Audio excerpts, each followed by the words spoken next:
What is up, guys? Welcome on back to TK's Garage, and I'm sitting in lovely Las Vegas traffic right now, going by the famous Caesar's Palace.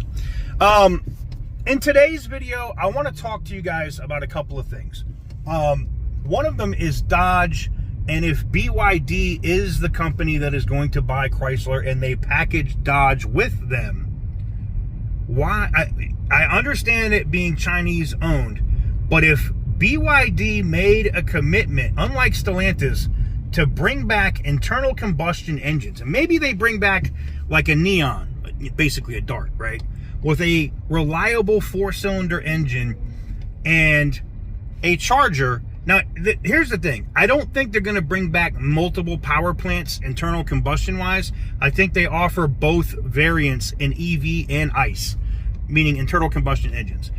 If they were to bring back the Dart and or the Neon, if they were to bring back the Dart and or the Neon as a internal combustion engine and an EV, I think they could possibly sell, right? If they keep the charger, and they have the charger, which would already be an electric vehicle, and they have different levels of that, and they bring, they have the 6-cylinder. But if they got rid of the Hurricane and brought back a V8 variant of that, and here's the thing, people go, oh, well, V8s aren't efficient.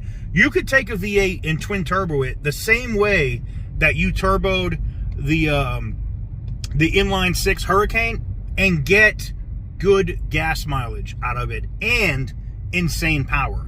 Now, I know a lot of people are going to be like, but we missed a Hellcat wine. You give me a twin turbo V8, and I'm going to take that every time, because I've watched V8 BMW M5s over the last 4 or 5 years destroy Hellcats at the track with that twin turbo V8.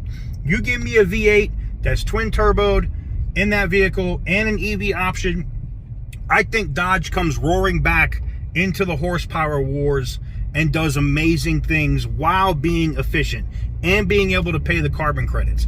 The thing that drives me the most nuts is Stellantis could have continued to do this. Yes, I know they paid, almost $200 million in fines, but they made, what was it, 20-something billion dollars in profits off of that? In that year term, or was it quarter? I think it was a quarter. No, it was the year. It was the year term. $20 billion. No, that's ridiculous. You know what I'm saying? That's absolutely ridiculous. So I don't know, man. I don't know.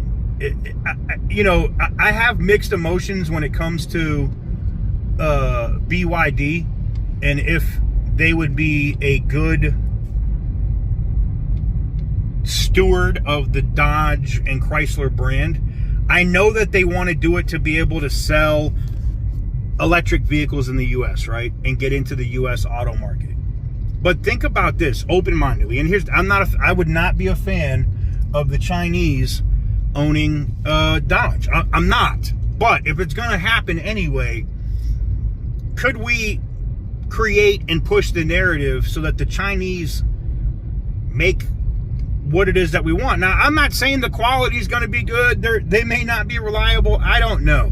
But if people start coming out, if they start coming out with, say a, $10,000 Dodge Dart / Neon electric vehicle, a little 4-door, very small sedan, Kia Rio-esque EV for 10 grand, that opens up the now again, I'm not saying it's safe, I'm not saying it's reliable, I'm not saying anything, but a vehicle that's electric, that's that low, that has maybe a 250-mile range that people can charge, people will snap those up as a second car in America all day, like this, bang, bang, bang, and Tesla would be in trouble. That's why I'm wondering, I've seen the rumblings, and I haven't talked about this because I'm like, this is fantasy shit. I don't believe, and then again, I didn't believe Elon Musk would buy Twitter either, but he did. Look, there's a, how do I say this? I've got emails in from people at Chrysler that said, you know, that they were hearing rumblings that Elon Musk was looking at the Dodge and the Chrysler brand. And again, speculation like crazy, because I haven't seen anything concrete outside this. Like the stuff when I talk about BYD and things of that nature, that's like concrete. They're actually there. Like I have emails, photos. You know, when I talk about buyouts of, you know, trying to get people to quit, all that, I have actual emails, stuff to back myself up, you know, so that my E&O policy doesn't get slapped, my insurance policy doesn't get slapped by somebody trying to sue me. So I don't just be talking about random stuff for no reason. You know, I use the tools that I've been given over the last 25 years as somebody who's worked in the intelligence field, you know, at the Department of Defense and as a private contractor. And it's not that hard to get information, man. You just have to know who to talk to and who to ask.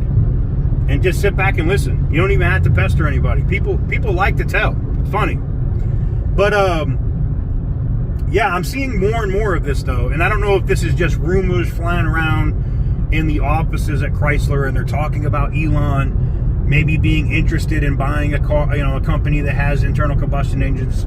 And it will be interesting to see what happens though, because then what happens with the UAW, because, you know, Elon's model is direct to consumer.